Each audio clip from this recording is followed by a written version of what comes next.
My name is Steve Early. Why don't I just give you a speed dating account of the book, and then shut up, and then we'll just go open for questions and discussion, because we've got a group of activists here who, in almost every case, have probably been dealing with these issues a lot longer than I have. My own background is I've been active in the labor movement for about 45 years. Was a full-time national staff member based in Boston until 2007 with the Communication Workers of America. Moved to Richmond 5.5 years ago, just 6 months before that very bad hair day for Big Oil in the East Bay. We bought our house down the road in Point Engineer from a Chevron engineer who had worked in the refinery for 30 years. Walked over the hill. Chevron property starts at the end of our street. And he decided he was going to retire and move to a condo in San Diego. Now, you know, I suspect he may have known something about the company's lax maintenance practices, because 6 months later, as a result of deferred maintenance, and some other problems in the way that the refinery was run at the time. Those of you who are local know that a processing unit pipes from a leak. The company wouldn't even shut the operation down. The petroleum spray reached an ignition source, big fire explosion, 19 workers almost lost their lives, huge toxic plume, which you can see on the cover of the book. 15,000 people in the area, refinery neighbors, over the next couple of days were forced to seek medical attention. Just about every emergency room and clinic in the area. Local folks who were here that day remember it. People who've been here 30 years remember that it wasn't the first time either. It was a long history of Chevron putting profits and production ahead of workplace safety and community health and environmental protection. So I had done 3 previous books about labor issues, and but becoming a refinery neighbor, certainly after August of 2012, I got very interested in the history of the community's relationship with Chevron, some of the challenges facing labor and environmental groups, battling big oil to reduce the environmental impact of refinery operations here and elsewhere. And as an activist myself, joined the Richmond Progressive Alliance, got involved in the efforts over the last 5 years to elect more labor-friendly, environmentally friendly people to our city council. So the book really is a combination of refinery history, a history of some of the environmental justice struggles, including the efforts begun in the 1980s by the West County Toxics Coalition, and more recently Communities for Better Environment, to hold Chevron accountable, to get it to clean up its act.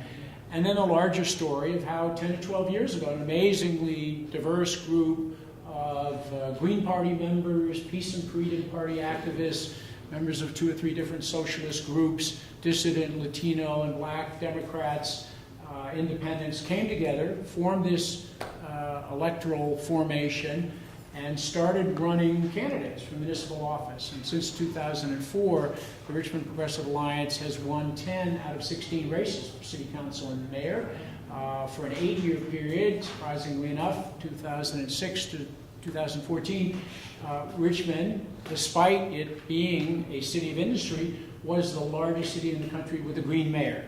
Bill McLaughlin, who recently stepped down from the city council to run as an independent progressive candidate for lieutenant governor, is going to be here speaking tomorrow with an old friend of mine from Vermont who is a progressive independent lieutenant governor, Dave Zuckerman.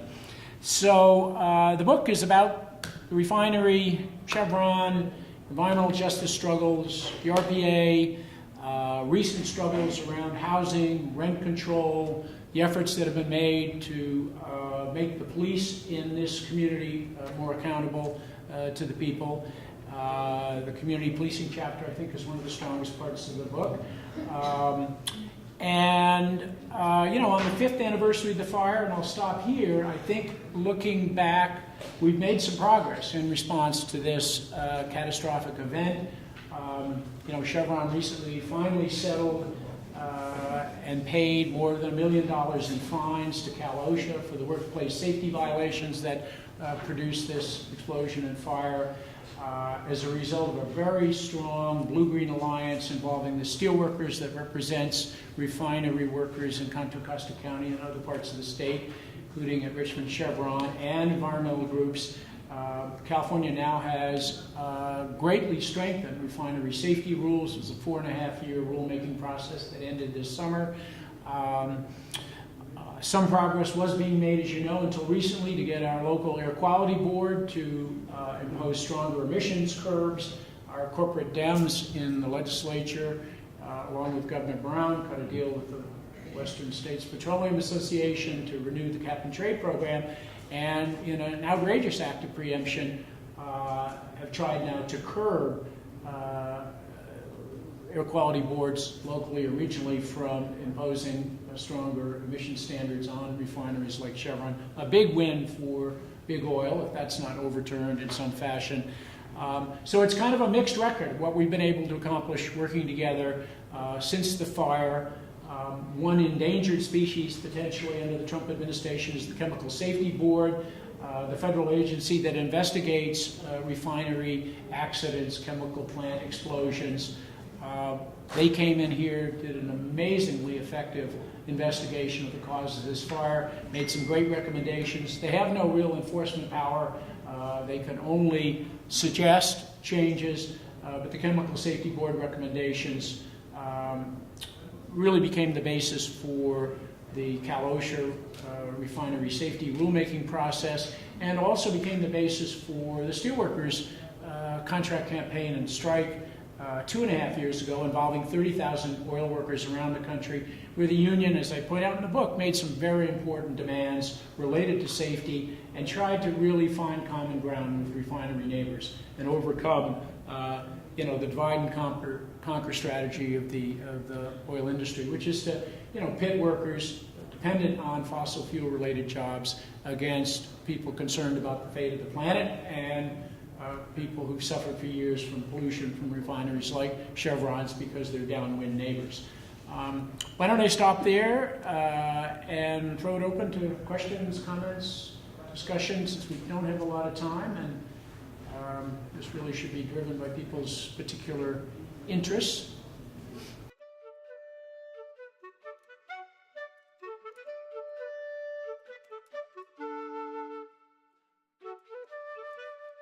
Well, I mean, without going too deep into the weeds of the details of it, but this new California Occupational Safety and Health Administration refinery safety standard creates a greatly expanded role for refinery workers themselves to participate in hopefully improved process safety management, as it's called. And so this PSM standard has actually provided an opening for steelworker refinery locals to start bargaining with companies like Tesoro and Valero and Chevron about implementation of this state safety regulation, which is stronger than the federal ones and certainly stronger than any other state regulation of refinery activity. You know, the people who are closest to the source of the problem are the people who go to work in the refinery every day. And this new refinery safety regulation strengthens their ability to refuse to do unsafe work, to shut production units down. Again, you know, something that's hard to do unless you have a strong safety-minded union backing you up. Not everybody who's union represented worker in the refinery is on the same page. As we know, the building trades unions, more conservative craft unions that supply part of the refinery labor force through contractors, the ones working on the so-called modernization project that's still underway down the road. They tend to be allies of the company. They've supported the company's stance in local politics. They didn't push for strengthening refinery safety rules. They won't be part of any coalitions with 350.org or the Sierra Club or Greenpeace or Communities for Better Environment. And they tend to be kind of a labor fifth column. So it's an ongoing struggle between the wing of refinery labor that's more of an ally with the community and more politically aligned with progressive politics, and that older, more conservative wing of the labor movement that's only interested in jobs for its members, a legitimate concern for any union, but tends to toe the company line at any time, whatever it is, on any labor or environmental or political issue. Yeah.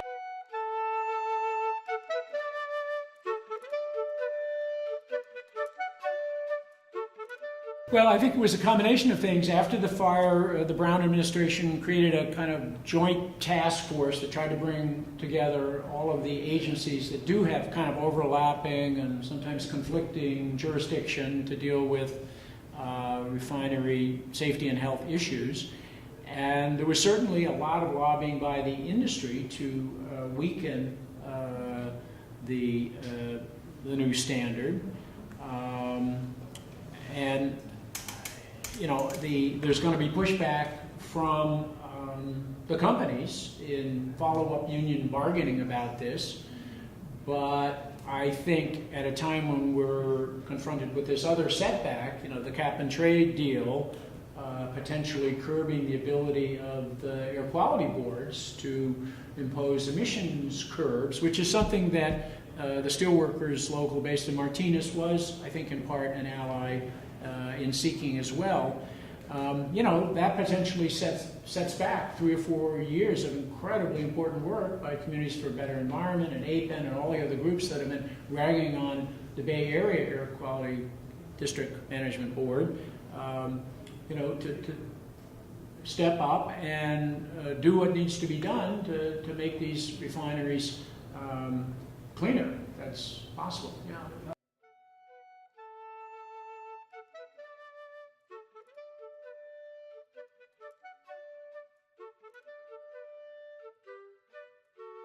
Well, I have not been as involved in the lobbying process as anybody from CBE or APEN or the other groups involved have been, so I don't think my advice would be really worth that much. You know, people like Andres Soto are the experts on this. They're going from one refinery town to another, rallying people around this issue, and there's clearly going to be a legal challenge to the scope of what the legislature just did. You know, what I'm asking is just you as a person, yeah. You know, when you drove the boat, you've been in the battle somewhere. Yeah. And where are the tables with Andre and all of them? But just, I like to hear the individual's fears. You know, when you're thinking at night, like, how does this affect? Well, just giving it a broad brush response, I think, knowledge is power. What we're trying to fight for, whether, we're members of a union, fighting for a safer workplace, or activists in the community fighting for safer and healthier community. We want disclosure, we want greater transparency, we want a seat at the table, we want to have some ability to monitor conditions going forward. The history of this industry, of course, is that it prefers self-regulation and voluntary compliance and being exempted from this and that. So when you look at the history of struggles to get oil refineries to clean up their act, we have made a lot of progress. I mean, here in Richmond, before the city under new leadership 10, 12 years ago adopted an industrial safety ordinance, they were getting a free pass on permitting for all kinds of new projects. People were not putting them through the process that they went through that led to the $90 million community benefits agreement as a condition for approval of the so-called modernization project. We're not getting enough out of them, but that's a question of the balance of power at the moment. But people are certainly much better informed, much better organized, and much stronger than they were when they started out. I I think one of the, looking back, talking to Henry, looking at some of the limitations of the work of the West County Taxes Coalition, in some ways it was harder during that era to get the union to be an ally. The company was more successful at that time, saying to the oil workers, you know, Henry and the Taxes Coalition are your enemy, they want to shut this place down, they want to throw you out of work, don't work with them. And, you know, people, some workers, I find, still respond to that message, or some still fearful of losing their jobs as a result of what the company claims to be overregulation and other efforts to make their operations cleaner and less environmentally harmful. But, you know, I think anything that, you know, empowers people is the best legislative approach, right, a regulatory approach. And I think that's what's good about this new process safety management standard. It isn't just, you know, some state regulators, some Cal OSHA inspectors. It's a tool the workers themselves, who have collective bargaining rights, are dealing with these companies every day about a wide range of labor relation issues, can use to strengthen their own position in the refinery. When the steelworkers 2.5 years ago in their national bargaining and their local bargaining with Chevron proposed that the company agree in writing in the local contract that workers have stop work authority. If they saw a hazardous situation developing like this one in August of 2012, they could shut the processing unit down without management approval. Well, they didn't get that in the contract, but I think to a large degree they got that authority in these new regulations. So we have to use every tool available, and I think the tools that are the most useful are the ones that empower people to be active themselves collectively, whether on the job or in the community, and to get access to information and force the company to bargain about stuff.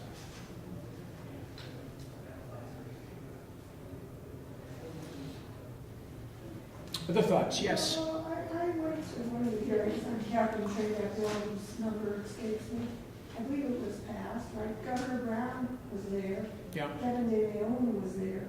They were pushing hard. Yeah.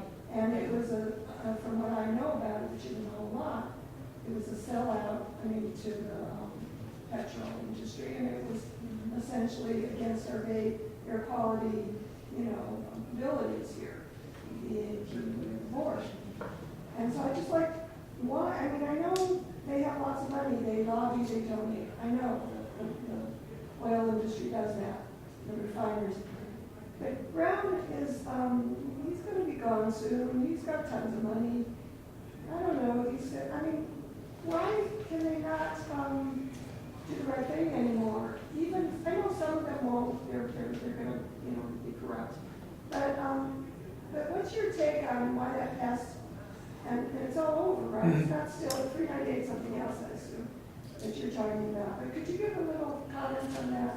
Well, again, I'm a relatively recent blow into the East Bay here, not years and years of experience dealing with California politics or politicians. I've been in Sacramento maybe 2 or 3 days in my whole life. But my impression is that notwithstanding its green image in the rest of the country, or the governor's reputation as a supporter of environmental causes, and even those people are safer as refinery neighbors here than, say, in Texas, a completely Wild West, unregulated environment.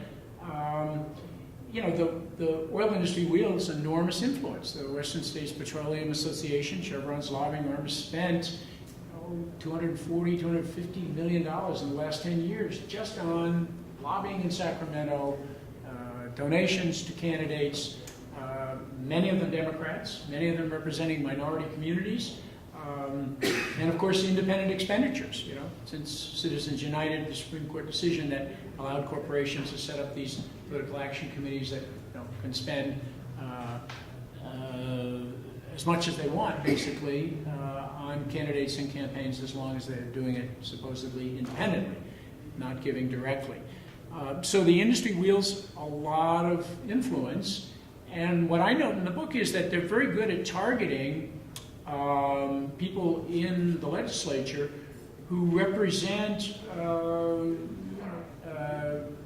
districts that are predominantly Latino and Black, And the pitch that they're making more and more, and this echoes the Koch brothers' attempt to push big oil's message in minority communities, is that environmental measures, any steps to kind of curb global warming, to reduce our dependence on fossil fuel, petroleum used by cars and trucks, is a regressive tax on non-white, poor and working class people. And you hear members of the state assembly and state senate, who are Democrats, kind of echoing that and citing that as a basis for them voting the wrong way on a number of recent environmental issues.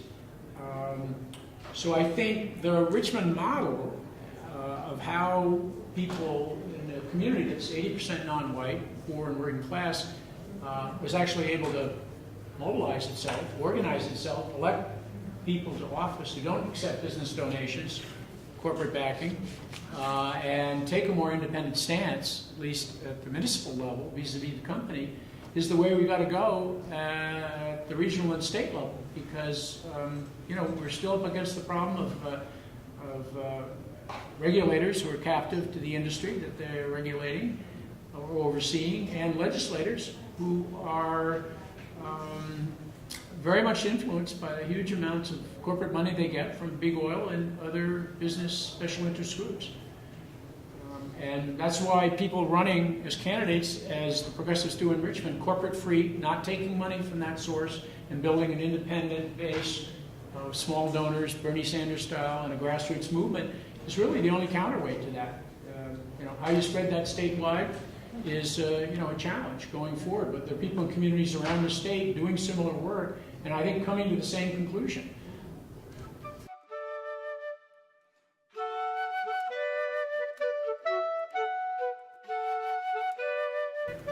Yeah, I did a book event up in Mendocino and was ragging on it, calling it crap on trade, crap and trade, and why should Chevron be allowed to pay for the right to dump its stuff on people here, and people up there were defending it. Oh, we get money from this program to redwood reforestation. Well, yeah, that's great, and that should be happening, but there's a price to be paid in the communities where people have to live next to these refineries. And so if you have this system where people can pay to pollute, even though the money that's raised, the $4 billion they've raised in California so far, has gone to good programs in other parts of the state, it does not address the problems of people in Rodeo, in Vallejo, in Martinez, in Richmond, or the Southern California refinery towns. So.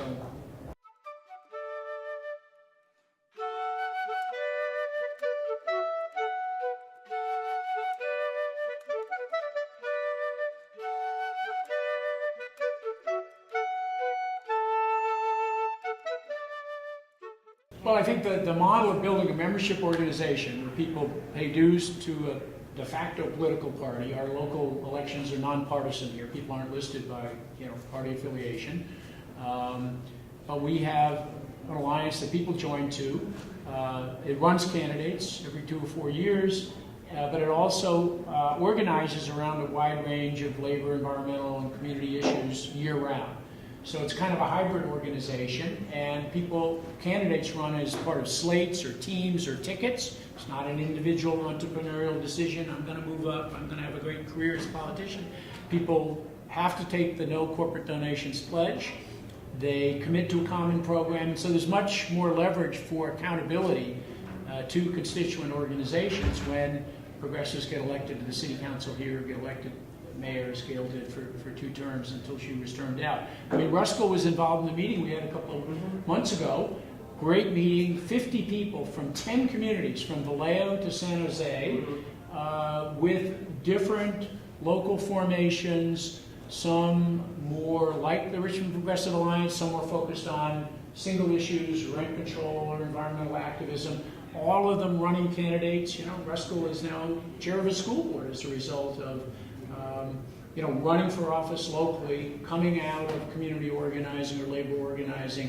So people are trying to network laterally, certainly within the South Bay, East Bay, and North Bay, and more statewide. I mean, Gail McLaughlin is using her campaign, uphill fight, get elected Lieutenant Governor of California, you know, to help promote local Progressive Alliance building in communities around the state. And hopefully your campaign, you know, will contribute quite a bit to that process. She may be talking about that a little bit tomorrow when she's on the program. I want to thank people so much for coming. Get the book if you haven't had a chance to see it, and hope to see you in the course of the weekend.